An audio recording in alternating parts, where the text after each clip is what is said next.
I haven't really had a lot of time to let my skin.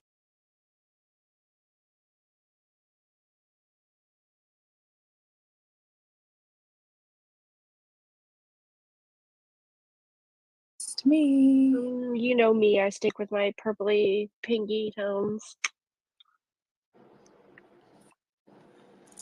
So what colors are you doing tonight for your eyes, Sarah, to You get us know, started? the usual purpley pinky tones, because I'm wearing a purple shirt today. And then I went to the gas station, and I know this sounds weird, but, like, this gas station had this bright or it's somewhere like a darker purple color, but it's like a tie-dye white and black or white and purple, like a baseball cap. Oh, okay. So like a hat that you got at the gas station? Yes, and I, like, literally saw it, and I was like, "I need this, it is purple, and I love it." So now I had to Okay. match my shirt with it. Yeah, you're gonna have to take a selfie and post it to Twitter after the space for sure. Oh, I will definitely. I have some ideas in mind of what I wanna do after. Nice. I'm excited. I always like seeing your looks. I know I've said that already, here, there, and elsewhere, but every time you do your makeup, it's always very cute. And it makes me happy to see that other people are doing makeup just for fun. I really want to get the new well, between Snapchat and, my Instagram and stuff, they're posting a bunch of, like, new makeup launches, and you get to try on, like, the Facebook or the looks on your eyes just by using your camera and stuff. I think it's called The Wild Things by Urban Decay. They just, like, released it, or they're just now about to launch it. But I liked that it had, like, the tones that I like. I like more of, peachy, pinky tones, and then I also like green tones because, like, light green colors make my eyes pop because I have, like, really brown eyes. But then I want that Lucky Charms palette by Morphe. Oh, yeah. I think you showed that to me in the chat room, right? Yes, they don't launch until, I think, the 8th, so tomorrow, I will no, Tuesday. Tuesday is when they launch, and I honestly might have to cop that launch because it had so many different colors in there, like blues, reds, yellows, pinks, all different colors in there, and I'm like, I really want that palette because I wanna broaden, like, different colors of, like, what I want on my eyes.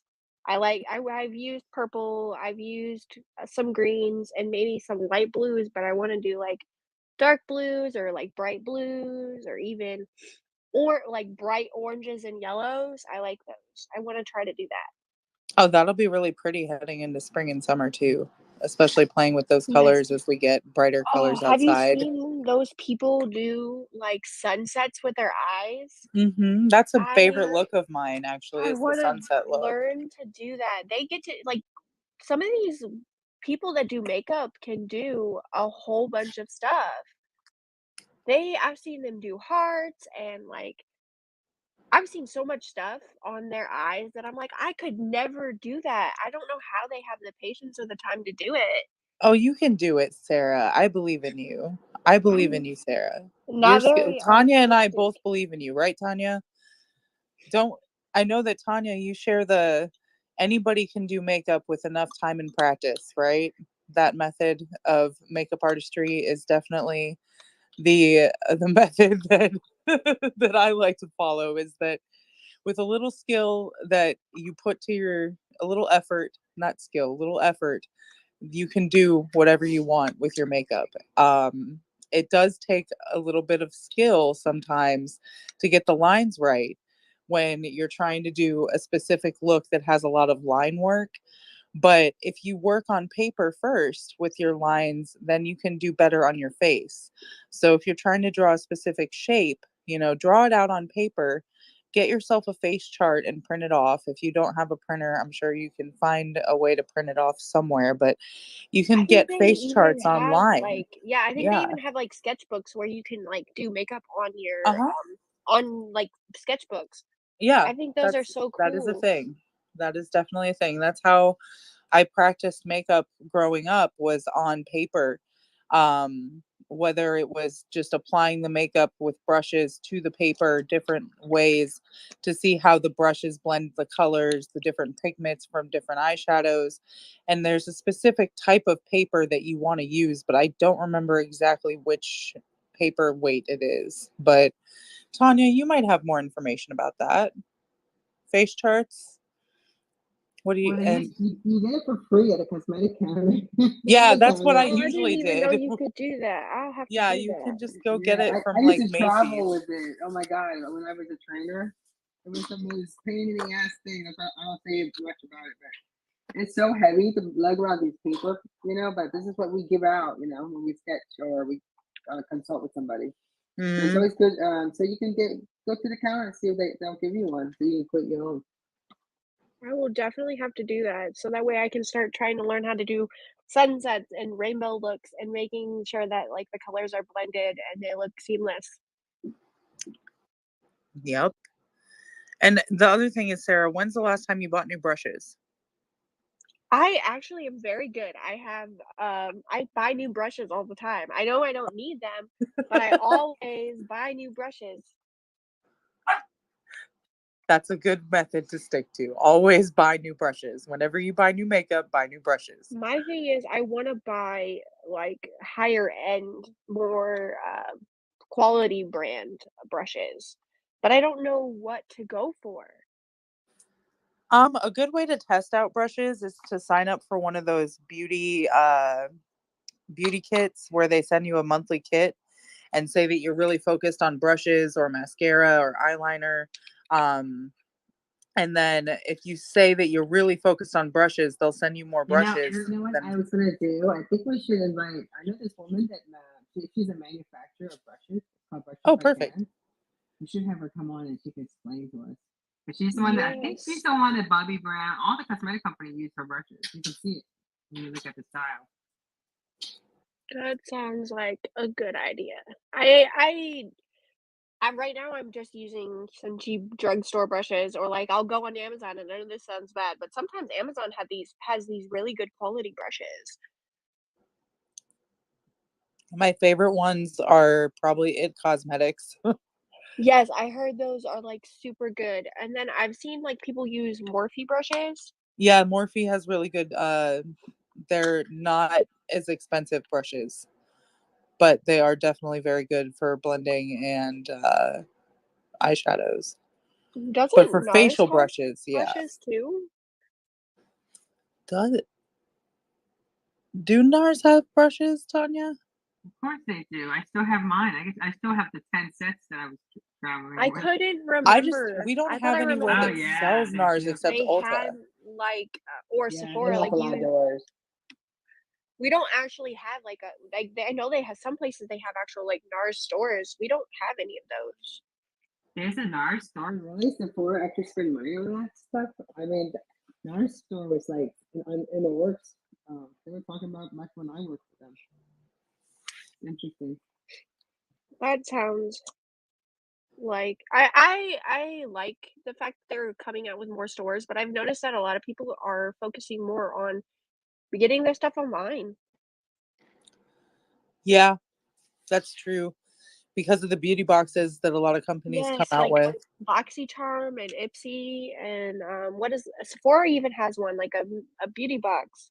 Yeah, and the magazines come out with beauty boxes as well once in a while, Yes. like beauty magazines. I know Yes. Allure has a box that they send out. Yes, and I heard they're actually really good quality. I just I haven't heard invested in BoxyCharm one in is a good while. because you get like 5 or 6 size products on BoxyCharm I to did test out. I did Ipsy last year, and that's how I got my case of skincare, right? My whole case of Yeah. skincare came from myself, my Ipsy stuff from myself ordering, and then my friends were ordering Ipsy and giving me the excess stuff that they didn't want. So I had a couple friends that had extra stuff because they'd get multiples from their different kits. And Yeah. I signed up for there was one box Hey that was Sarah, do really you mute your cool. mic? Sarah, And mute your mic. oh, hold on. No, you're good, Kara. Just Sarah, she had feedback. Well, that's Oh, I weird. couldn't hear I you, was like, Tanya. everybody's awake. I was like, Yeah. I'm the only one in the, like, study, so that maybe I'm getting some staticky. It seems good now, but when you were on mute, it was not there. But yeah, I think it was just a little staticky for a second.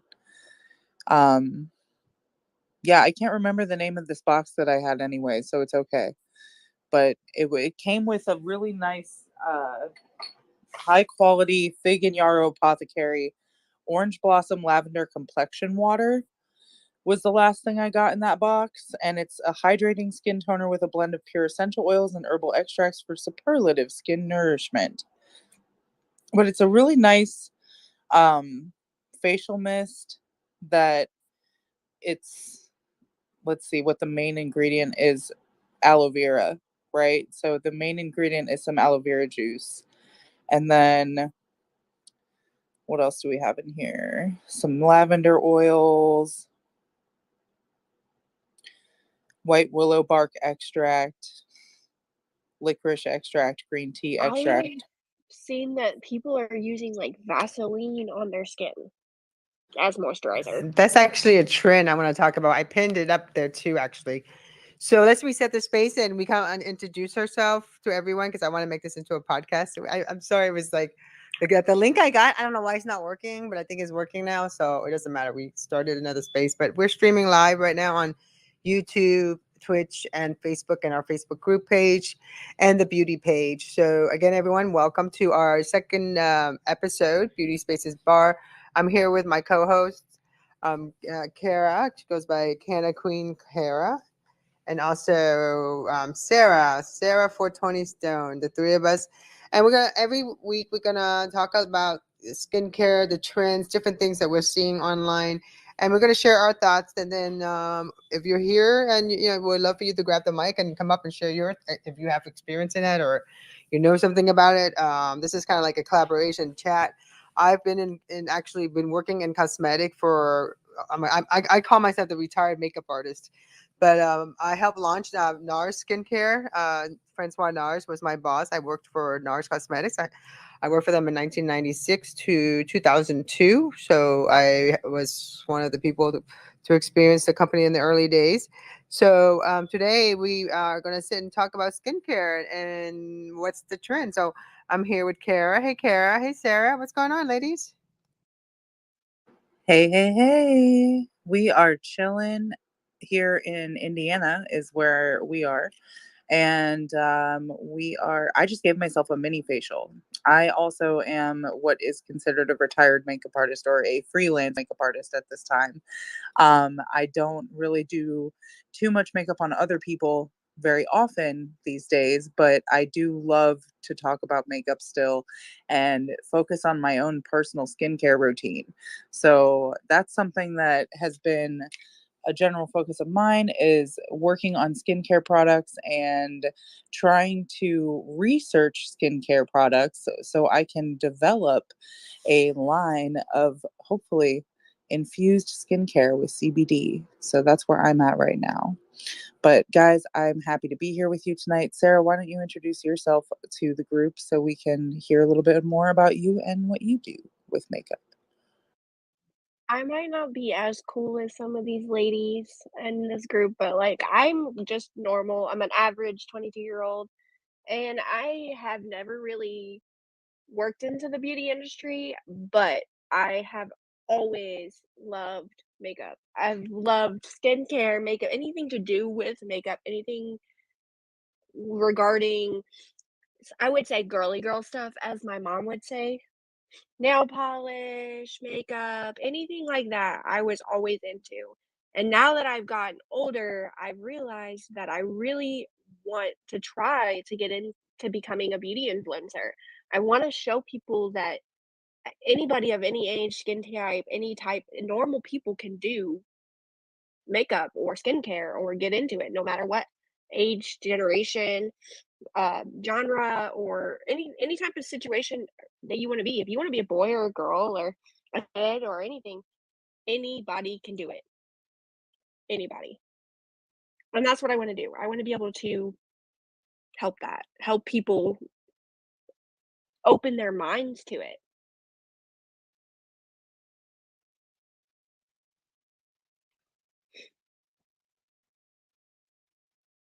I love that. And we're going to help you. Because I think what it is the best way to become a beauty influencer is try a lot of stuff and talk about it. Hi, how are you? Hi, Tanya. It's been a very long since Oh we my talked. gosh, I was going to say, where have you Oh, been? yeah. I was quite busy, but right now I moved to Philadelphia. Oh, fun. Yeah. I used to live there. Yeah. I just started living here. So I'm just loving this space. You're talking about beauty spaces. I'm not into so much makeup, but yeah, I am very much into like eye makeup and things like I love using like toners and kind of hydrating things. So I love these things. Well, apparently the new hot keyword is skin minimalism. Yeah, true. That is the hot trend word for 2022. So, Kara, did you hear anything about that? It's that no makeup look, but you have kind of like Vaseline looking skin going on. See, for me, I always think skin minimalism is just like a tinted moisturizer. If you wear mascara, a little bit of mascara, maybe an eyeliner, colored eyeliner, like a purple one, or something to make your eyes pop. But generally, I'm thinking skin minimalism is the Vaseline on the lips, the maybe a little bit on your cheekbones for highlight to give you the dewy look, but tinted moisturizer all the way.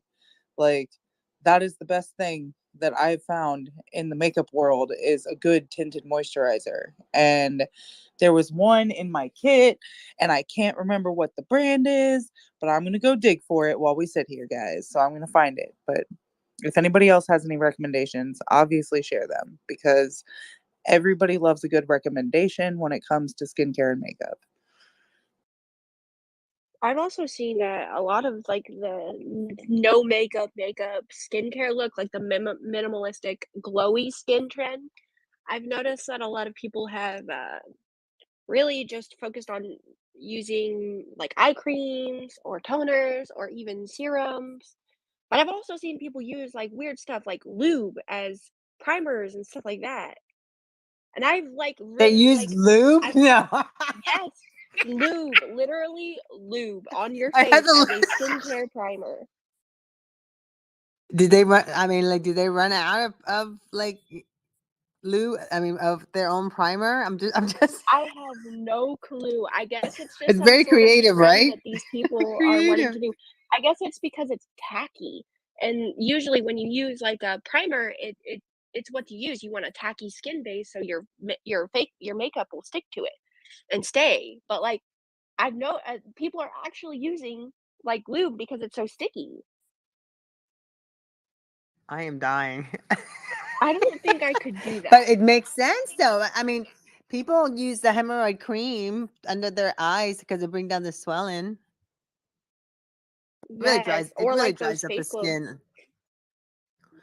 I What? gave Kara one of those roller face globes that you get in skincare. You can actually put them in like the refrigerator or the freezer for like 10 minutes, and you're actually supposed to like rub it underneath your eyes or your jawbone or your cheekbone to reduce inflammation.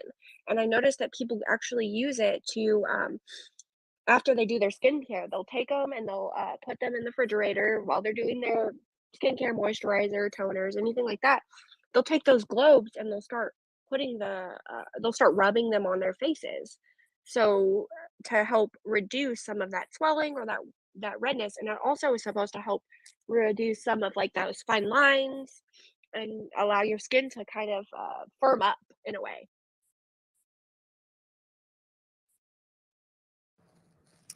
I think the most important thing when it comes to skincare is you got to get rid of the dead skin. It depends how old you are. So, like, because you can't really expect. That's why I used the promo video was perfect because it's if you want skin to absorb moisture, it can't have any barrier, right? But then you got to put something over it to trap the moisture in there. So, if you have a dry skin, it's not gonna hold the moisture. It's gonna just sink right down. Not but it's gonna slide right off.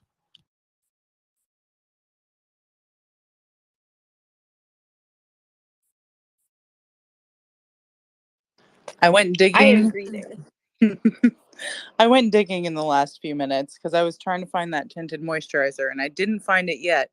But I found a brand new tube of Smith's Rosebud Salve Balm that I haven't seen in I a heard long that stuff time. is so good. Yes, the Rosebud Salve is by far one of my favorite terpene infused products.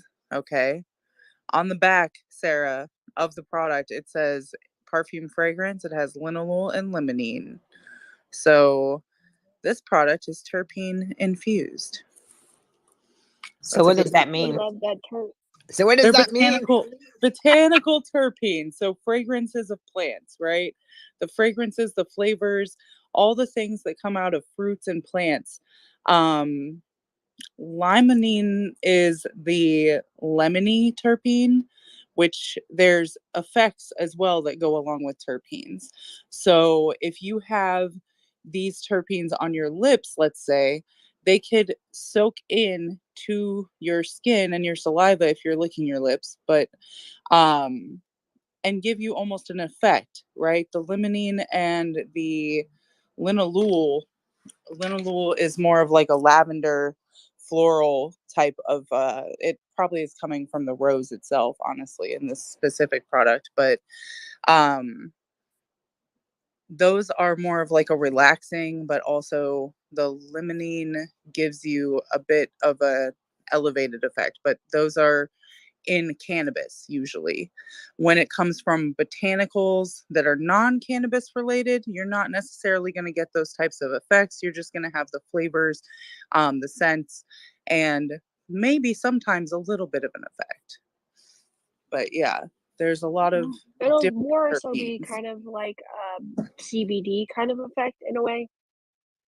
Yes, the CBD effect is a non-psychoactive effect that you would receive from a terpene profile of some sort of product like this. But it does not have any hemp in it. So it is a No, non-hemp and based that's product. another trend that's coming in, like the hemp trend of skincare. People are trying to Mm-hmm. find products to create hemp skincare.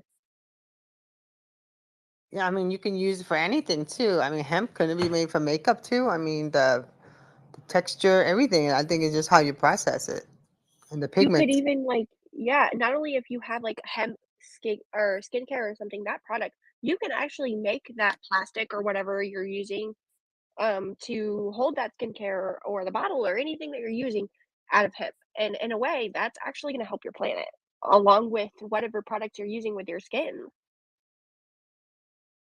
Yeah, definitely. It would be good for it to be biodegradable, right? Wouldn't that Yes, be I'm nice? Because all I for like, that. I don't know about you ladies, but I have a lot of plastic, like Makeup, I've packages. noticed makeup packages are so much plastic, so much waste towards the community. And I would like to see some of these companies try to find products that are going to be, biodegradable or recyclable. Not something that's going to be more so like going to destroy the world. We're trying to make our planet better and to build our plants back up, and I find that, we're killing them off by just using so much plastic, and I wish that, skincare or even makeup brands when I've noticed, like, they'll send out, like, PR packages to people, and they'll send one big box with a bunch of product, and it's like a bunch of, like, plastic, and it's just gonna go to waste, and these people are getting, like, hundreds to 200 packages of makeup or skincare a day, if not more, and it's just causing so much waste. So I'm really hoping that maybe like looking into like the hemp line of seeing skincare that people might actually start opening up to finding more biodegradable products and using less plastic. Yeah, because I think we pay for a lot of money for that luxury fluff. You know, a lot of a lot of plastic go into it.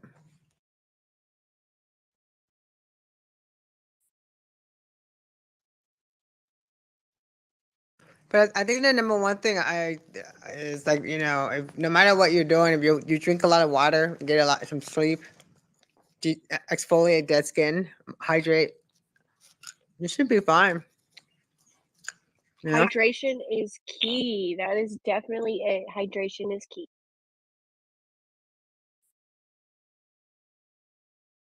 I found what I was looking for. You found it? I did. I found it. It's called a lot of things, but it's the Balm Antidotes Tinted Mhm. Moisturizer. And skincare meets color, clean beauty, green packages. Hey, green packages. Okay, green packages. That's good to know. So I guess this is a recyclable package. It says this tube is made with post-consumer materials. Okay, so it has been made from recycled materials. So that is even more along the lines of what we were just talking about. But yeah, I just put some on since we're doing mini facial and skin minimalistic look tonight on my end. I've got my poolside palette here from what is this? IB Beauty? IBY. I've never heard of this brand before, but somebody gave me this palette and it's an actually very nice palette. The eyeshadows are very buttery. The shimmer shadows show up very nicely without losing pigmentation. And the matte shadows go on very, very deep with a small packing brush. So also with your finger, it works really well. If you're just going to do a basic finger makeup look, which I'm pretty sure everybody that's done makeup has done a finger makeup look. When you don't have a brush that's clean, or you don't have any brushes on hand, or you just feel like using your The hands fingers today. work. The Finger fingers painting. definitely work. Fingers, I will say with eyeshadow, fingers, if you want to get a good pigment, usually with like a shimmery shadow, your finger is usually your best option. You are not wrong. I am doing it right now, just putting a little highlight around my eye just to see what it looks like with this. It's called Staycation is the color of the eyeshadow. I So I know that there's 3 of us in here that are into makeup, but the other 2, like, you just got rugged, Sarah. Come back. oh, that's lame. Oh, it must have been my headphones. I said, "What kind of skincare products do you other ladies use?" I know that Kara uses more, like, hydrating products, but, like, what products do you guys like to use? Well, I used right now. I use this. It's called Life Extension. So I use their skincare line. So I like the eye cream, the face cream. They have a night cream that has prednisolone and I think prednisolone it has in it, and progesterone, for because it's a night cream. It's really good for your skin. So I like that as you get older, that's why I love this space because we're all representing here. But except I don't know. Do we need 40, right? Because I'm in my 50s, so we have Sarah for our 20s, right? And Kara's in her 30s, so we need a 40. So if Yes. anyone would like to join us and talk about their skincare regimen, because it's it represents because really every 5 years your skincare like your skin everything about you changes. So especially with your hormones and everything, hormones take a huge effect of your skincare. So and Yes. the most important thing I find that people need to like really focus on getting rid of the dead skin and then hydrate. Even if you have no money, right? But you have eggs. I used to do an egg mask before I put makeup on. That helps so much, and it keeps Or, your like, makeup on. coconut oil too, that stuff works good. Yeah, I use coconut oil when my mom uses it a lot too, but I used to use it when my after I got a peel or something, after it's healed, I'll use a little bit about it. But the smell of coconut just makes me want to drink, you know? I don't feel like Pina drinking, you know? colada. Just have Yes. I coconut, get yeah. that. So doesn't that like the smell of coconut makes you want to go and have a Mai Tai or something? Have a drink Makes me wanna go at get the a pina bar. There's colada. some random bar on the side of the road. That's where you want to go. Every single time, Tanya, every single time with the smell of coconut, do I feel like I need a Malibu and pineapple. Every time. If you live in South Florida, you do. It's the first thing you think of. I should do a poll. I should ask that, ask that to all the South Floridian. Like, when you think of coconut, what do you think of? When you smoke coconut, don't you think like you think of alcohol or like I don't know, like is it pineapple and is it rum? Do they use rum in that or is it vodka? Yeah, the pineapple Yeah, it's juice and the rum. Malibu rum, the coconut Malibu rum. That's so I'm much a sugar. sucker for rum. That's exactly what I was thinking. Yeah. So we just went side there. We went from skincare to alcohol. Oh, Oh yeah, honestly, and if you though, I've want But this noticed is a that a bar lot though. of This is a beauty yeah, spaces bar. We're supposed to be talking about alcohol. That's but I the just job. noticed though a lot of skincare are using coconut scents, and I've noticed a lot of women are thinking of alcohol when they use coconut skincare. I just opened up Floss Lip Advocate and put it on my mouth and it smells like coconut. So, yep, here we go. I'm telling Give me you, a Malibu. you're gonna want something sweet to drink. I It's got a a coffee. marketing skill, I guess. You got Kahlua in it. No, I don't have any Kahlua. I Or do have a Baileys. little bit of tincture though. So we're good. That's better. That's better. Yeah, the little bit of weed tincture, we're good. Yeah. I think it's all you need, really. Yeah. I feel like sometimes the war would end if somebody just like spray weed all across the Middle East. That's what I used to talk about on my Let's all just smoke a show, joint and do right? skincare together. There you go. I haven't smoked at all today, like surprisingly, which is weird. I've just done my tincture today, which is normal. So That's good. it is, yeah, it's one of those things that some days I don't really smoke too much weed, but other days I do when I feel the need. But yeah, the tincture Am I definitely the keeps me only regular. one that actually like when they think of makeup or like skincare and stuff like that, they think of like cannabis in a way. Like whenever I do my makeup, I associate it with cannabis. Why Like the is that? ritual of doing the cannabis and the makeup at the same time, sort of. Yep, exactly. Gotcha. So like that's what I use. I like because I'm weird. I like to do my makeup and then do like videos of me smoking, and I like to share those on my platform. But I find that doing my makeup sometimes can take a toll on my body because I have some health problems. So usually when I smoke on top of it, it helps me relax and stay calm, or it'll help my body deal with any pain that I'm having.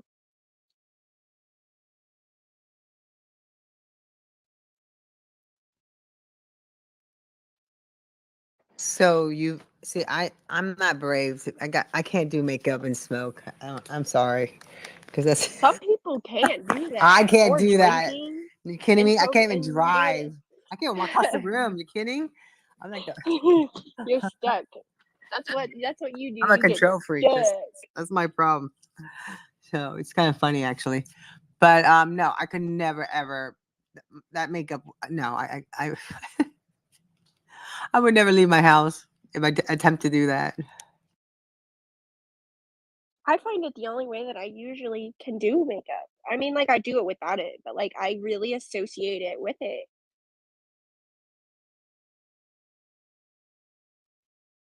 Well, That's where I get the most creative mindset. yeah, but I don't know. Maybe I'm just lazy when it comes to my makeup. 'Cause I just do the same Nah, thing. most Maybe people are. So most people yeah. are, they do, and that's another thing that we are working on. I've noticed that a lot of people are opening their mindsets and their kind of like their thoughts and the way that they wanna do their skincare, because a lot of people, like you were just saying, they stick with the same stuff, and as I was saying to Kara, I like to stick with when I do my makeup, I like to stick with, like, more orangey tones, so sometimes when you find another product or you'll, like, ask another person for an opinion, they'll give you kind of like an out of the box opinion for like what you should get or what you should do. And I like to try new things, and sometimes it's hard to open your mind a little bit or your eyes a little bit to be able to want to do changes. But I've noticed that every time that I've ever stepped out of my comfort zone with makeup or anything like that, I've always gotten more compliments just by stepping out of my comfort zone. That's great. You know what? For me, I think I used to do makeup for a living, and I'm always running late, and like I spend the whole day never really look at myself. So I would barely wear makeup. But then if like Prince One hours or somebody come visit, I'll wear eyeliner. But most of the time, I never wear makeup when I worked as a makeup artist. I just because I never had time to put makeup on. But the skin was what I always focused on was my skin. I didn't think about makeup. But it's kind of weird for someone like myself for working at a cosmetic company that's based out of, this was before skincare line was launched. So we were all about color and stuff. And I just really didn't care for it. I walk around with a whole bunch of makeup, but I never use it. So I guess sometimes we all like depend where we're at. Because I think when I was younger in my 20s, I used to wear a lot of makeup. And then in my 30s, I wear makeup. I wasn't, so in my 50s, I can pop on eyelashes so fast, so quick. And as long as I have a moisturized skin and sunblock, a little under eye concealer, that's it. That's my basic. That's all I wear. And I lip need gloss. to incorporate sunblock into my skincare. That's another thing that I've noticed. A lot of people are putting sunscreen into skincare because a lot of people are swearing by their and a lot of I noticed like back in the day, people were saying that the sunscreen can actually cause flashback in your pictures or something like that. But like the sunscreen is so important for your skin. That's another like big step with skincare. You're gonna wanna have a good sunscreen. Sunscreen is so important these days because whatever you don't think you're going to have, you will see it later. And you're not going to like it because it's more expensive to get rid of it. And it's so dangerous because you never know what's going to happen with your skin because your skin is the largest organ. So, Kara, what are you doing? I put a little makeup on and then I posted a couple pictures of it because I felt like it looked okay for once. I did the skin minimal look and just put a little bit of that tinted moisturizer on, a light sheer lip, and a little bit of a shimmery eye. But when I did my photo, it looks as if we have just a little bit of a shadow going, and it doesn't look like I have too much makeup on. So I like it. Oh, so you went with the trend that we're talking about, the Yeah, minimalism because trend. that's really what I've been vibing with lately because the look in my profile pic now is what I look like on a daily basis, right? Like no makeup, just my basic face. And then the profile pic that I had before with the eyeliner, that was actually a couple years old. And that was maybe even more like 3 years old now when I would do my makeup almost daily and spend 2 hours on it every day at the beginning of the day, um, every single day. So I would spend 2 hours on makeup, brows, lips, the whole thing, and then my outfit. And it would be a 2 hour ordeal just to get ready every day. Um, and I felt like I was more high maintenance at the time for myself.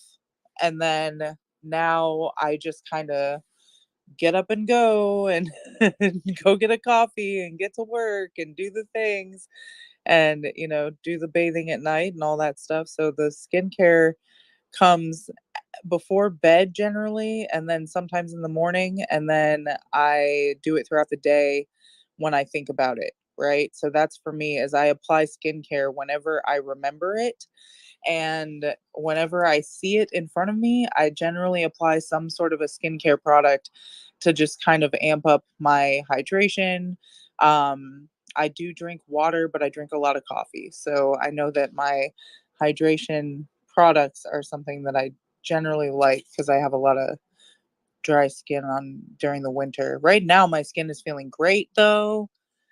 The moisturizing that I've just been doing has really been sucked in. So I'm happy with it. Mine is so dry.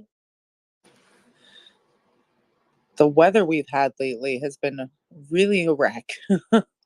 Weather and the stress of the news and everything that does Oh cause yeah, strain to your the stress, man. The stress right now is the most important And thing, right? it doesn't help that, like, that's there's another thing that I wanted to say earlier about skincare and makeup in a way.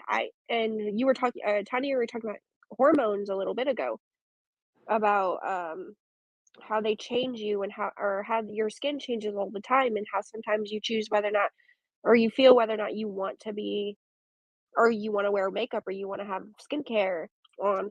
Or within the last like week or so, I ended up having a period, TMI, but like there's 3 girls in here and it's normal.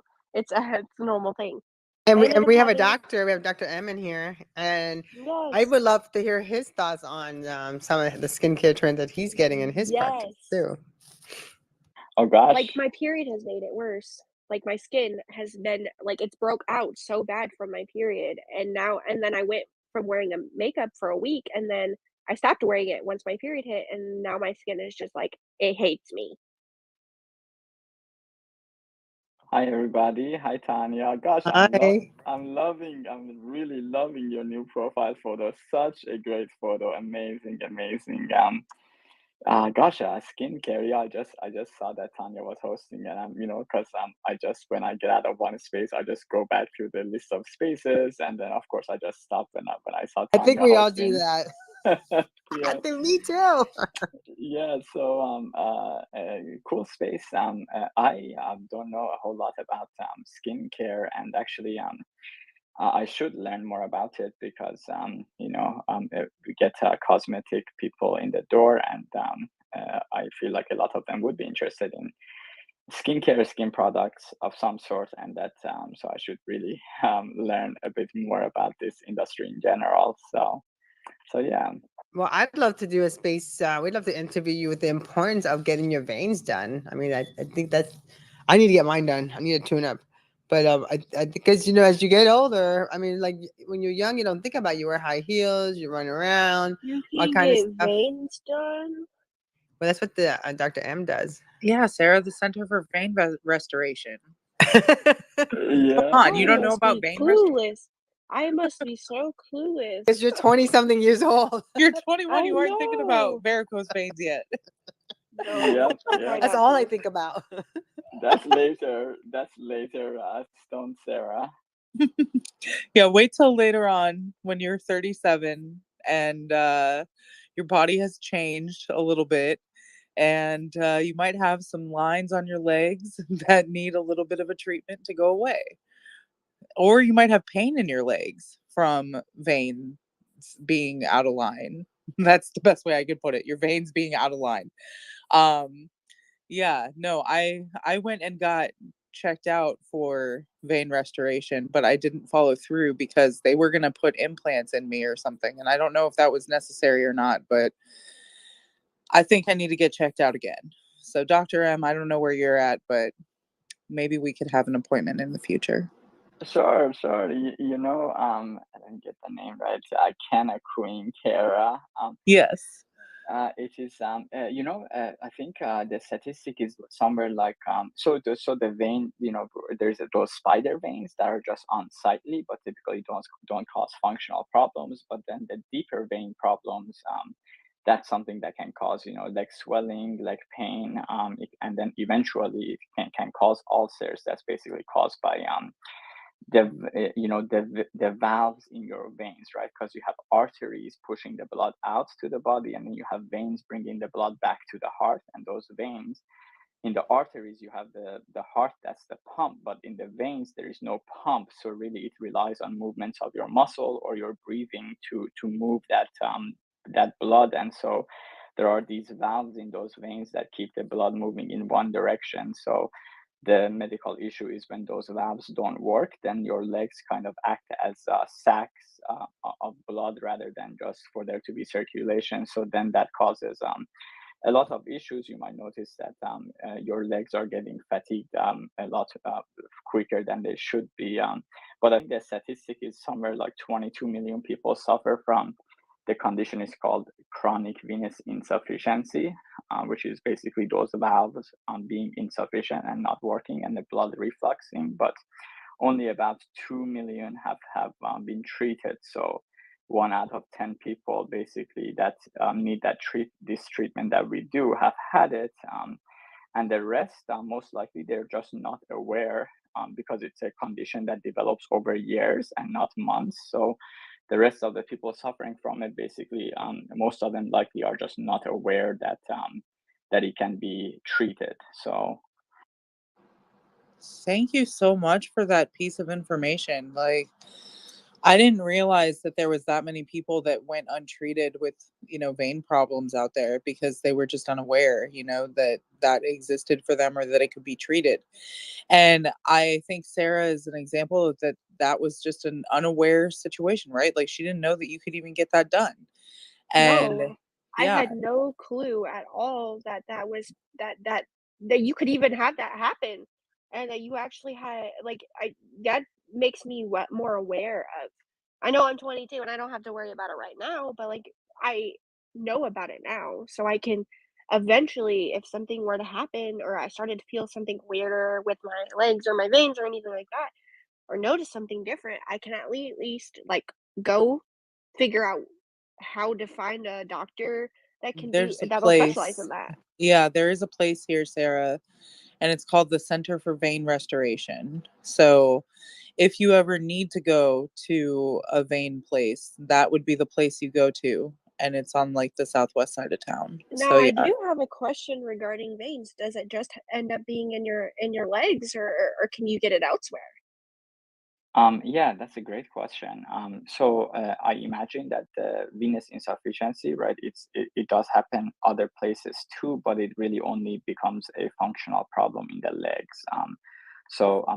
Maybe because your if you think about the extremities, like your arms and your hands, they are not down facing, if that makes any sense, right? So because if you think about it in your everyday movements, like there are many times that you would raise your arms up above the level of your heart, right?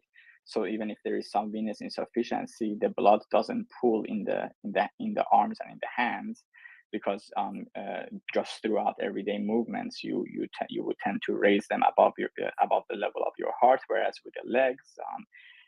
It would help the venous insufficiency if you kind of like lay down and put your legs up. It definitely would help, but then it just gets to a point where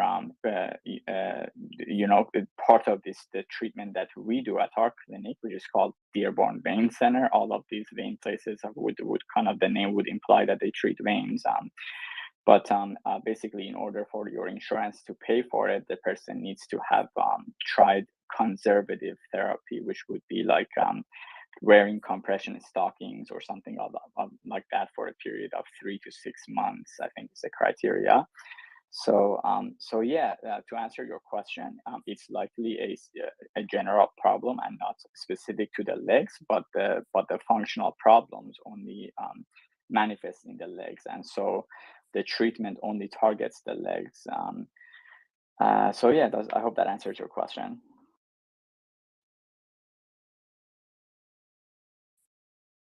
No, it definitely does. I should have probably known more about this because the woman who raised me, my guardian, she actually ended up with cellulitis in her vein or in her legs, to the point where they were actually causing like holes in her legs, and they would have to go in and they would debride those holes. And I believe she actually ended up having to go get some veins restored in her leg maybe about 6 months ago. So maybe I did know a little bit about it, but I didn't have like a total mindset of what was going on or why it was happening.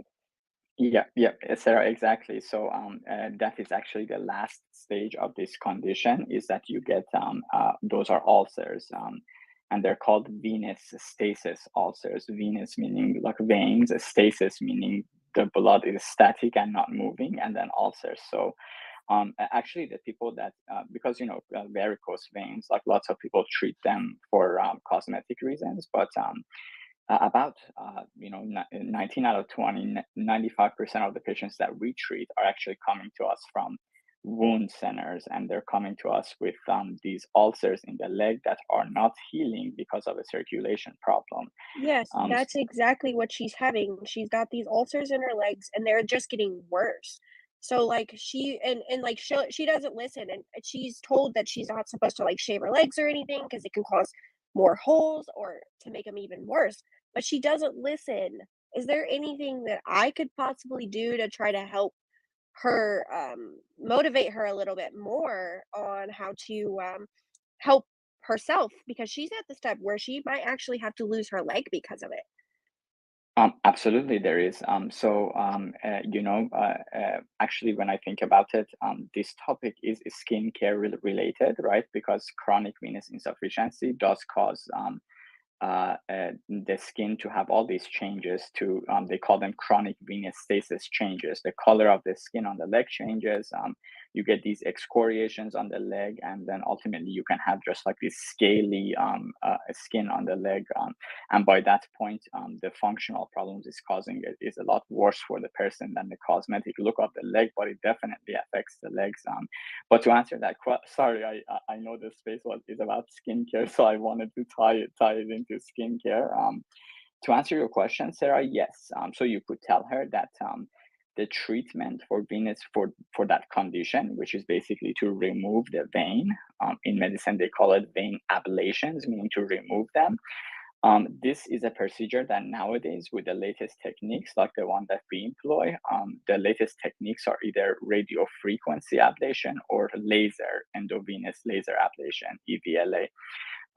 Both of these are minimally invasive. It involves making a cut in the leg about a quarter of an inch or less. So a very tiny cut that is often small enough that it doesn't even need a single stitch afterwards. So the treatment involves about an hour or less for each vein, and there is 4 main veins in the leg. But over the weeks to months after getting it treated, she's going to notice significant improvement, of course, in those non-healing ulcers beginning to heal, and as well as in terms of not getting any swelling, in terms of the skin problems going away, and the ability to be able to sustain exercise without issues. So in many ways, to summarize it, she's going to get her legs back, and then she's going to get them back permanently. So this treatment, and we check to make sure that it worked a week after we do the treatment. But once it works, it doesn't come back because you remove the vein, and it's going to be permanently restoring health to the legs for many people, especially at that stage where they're getting ulcers. It literally is going to feel like she got her legs back, and that getting them back is for the rest of her life. So just explaining it to her this way, especially considering that the treatment itself is very minimally invasive. You don't need to go under general anesthesia. It takes about 45 minutes, 1 hour, or even less if the person is experienced, 20-25 minutes, and that it doesn't involve any downtime or recovery. So you can come, have the procedure done, and go back to work, or go back and drive home, or do whatever you were going to do otherwise. Maybe presenting it to her this way, really the benefits of that procedure far outweigh the minor inconvenience of just having to be poked a few times with a tiny needle to get the numbing medicine around the vein before burning it away, which is what the treatment is, right? With either laser or radio frequency energy, we burn the vein away. So it involves very minimal discomfort, basically a few pokes with a tiny needle around the vein to get it numbed up. Wow, we didn't expect this. Thank you, Dr. M. This is awesome. I'm all. And Sarah, I'm so glad that you were able to thought about your mom. Me too. I feel very educated. But we have to get going because I have to do a space at 7 p.m. And so, Dr. M, thank you so much. I'll talk to you later. And Kara, I will talk to you later. And Sarah, I will talk to you ladies later. And any final thoughts? No, I think that skincare was probably one of. I think we might have had a little more success with the skincare segment than we did maybe with the lipstick. But I think that this has worked pretty good, and I Well, we like got that Dr. I've M in the learned. space. Yes, and we also have learned other things, not just with skin, and I will say that what he said will tie to skincare as well because it's not just your face that is skincare. It's your legs and your body and your chest and everything. Absolutely, absolutely. Thank you, guys. I'm glad I caught the very end of this space, and thank you for having me here. Thank you so much. And everybody have a great day. And we'll see you next Sunday at 6 p.m. Eastern Standard Time for Beauty Bye, Spaces guys. Bar. Bye, everyone. Ciao. Ciao.